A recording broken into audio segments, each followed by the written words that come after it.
ದಾಖಲೆ ಬಜೆಟ್ ಮಂಡನೆಗೆ ಸಿಎಂ ಸಿದ್ದರಾಮಯ್ಯ ತಯಾರಿಯನ್ನ ಮಾಡಿಕೊಳ್ತಾ ಇದ್ದಾರೆ. ಅಂದರೆ 17ನೇ ಬಜೆಟ್ ಅವ್ರದ್ದು ಈಗ ಮಾರ್ಚ್ 6ಕ್ಕೆ ಮಂಡನೆ ಆಗುವಂಥ ಬಜೆಟ್ ಆದರೆ ಆರ್ಥಿಕ ಇಲಾಖೆ ಅಧಿಕಾರಿಗಳ ಜೊತೆಗೆ ಸಿಎಂ ಸಭೆ ಮಾಡಿದ್ದಾರೆ.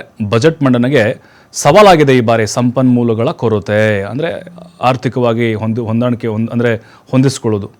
ಕಳೆದ ಬಾರಿಗಿಂತ ನಿರೀಕ್ಷಿತ ಪ್ರಗತಿ ಕಾಣಿಲ್ಲ ವಾಣಿಜ್ಯ ತೆರಿಗೆ ಅಂದರೆ ಇನ್ಕಮ್ ಟ್ಯಾಕ್ಸ್ದು. ಸಂಪನ್ಮೂಲ ಕೊರತೆಯಿಂದ ಸಿಎಂಗೆ ಎದುರಾಗುತ್ತಾ ಹಾಗಾದರೆ ಟೆನ್ಷನ್. ಹೀಗಾಗಿ ಆರ್ಥಿಕ ಇಲಾಖೆ ಜೊತೆಗೆ ಸಿಎಂ ಸಾಲು ಸಭೆಯನ್ನು ಮಾಡಿದ್ದಾರೆ. ಸಂಪನ್ಮೂಲ ಕೊರತೆ ಹಾಗಾದರೆ ಎಲ್ಲಿ ಕಾಡ್ತಾ ಇದೆ ನಮ್ಮ ರಾಜ್ಯದಲ್ಲಿ ನೋಡೋದಾದರೆ, ವಾಣಿಜ್ಯ ತೆರಿಗೆ ಸಂಗ್ರಹದಲ್ಲಿ ನಿಗದಿತ ಪ್ರಗತಿ ಕಂಡಿಲ್ಲ. ನೋಡಿ, ಇನ್ಕಮ್ ಟ್ಯಾಕ್ಸ್ ಏನಿದೆ ಅದು ಲಾಸ್ಟ್ ಇಯರ್ಗೆ ಹೋಲಿಸಿದರೆ ಜಾಸ್ತಿ ಅದೇನೂ ಪ್ರಗತಿ ಆಗಿಲ್ಲ. ಕಳೆದ ವರ್ಷ 1 ಲಕ್ಷ ಕೋಟಿ ವಾಣಿಜ್ಯ ತೆರಿಗೆ ಸಂಗ್ರಹ ಆಗಿತ್ತು, ಬಟ್ ಈ ವರ್ಷ 90,000 ಕೋಟಿ ಸಂಗ್ರಹ ಆಗಿದೆ. ಮುದ್ರಾಂಕ ತೆರಿಗೆಯಲ್ಲೂ ಕೂಡ 10,000 ಕೋಟಿ ಕೊರತೆ ಕಂಡು ಬಂದಿದೆ. ಅಂದರೆ ಈಗ ಏನು ರಿಜಿಸ್ಟ್ರೇಷನ್ ಮಾಡ್ತಾರಲ್ಲ ಅದರದ್ದು ಬರೋದು ಮತ್ತು ಆದಾಯ 1,000 ಕೋಟಿ ಕೊರತೆ ಬಂದಿದೆ. ಅಲ್ಲಿ 10,000 ಕೋಟಿ ಕೊರತೆ.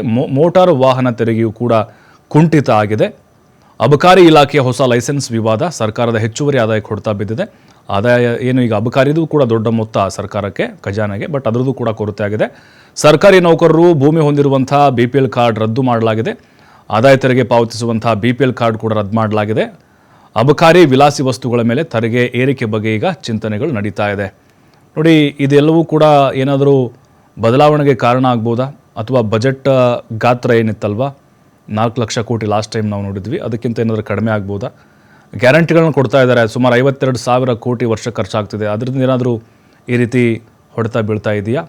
ಸಿದ್ದರಾಮಯ್ಯನವರು ವಿಶೇಷವಾಗಿ ಆರ್ಥಿಕತೆಯಲ್ಲಿ ಬಹಳ ನಿಪುಣರಾಗಿದ್ದಾರೆ, ಹಾಗಾಗಿ ಅದೆಲ್ಲವನ್ನೂ ಕೂಡ ನಿಭಾಯಿಸ್ತಾರೆ ಅನ್ನುವಂಥ ವಿಶ್ವಾಸ ಇದೆ.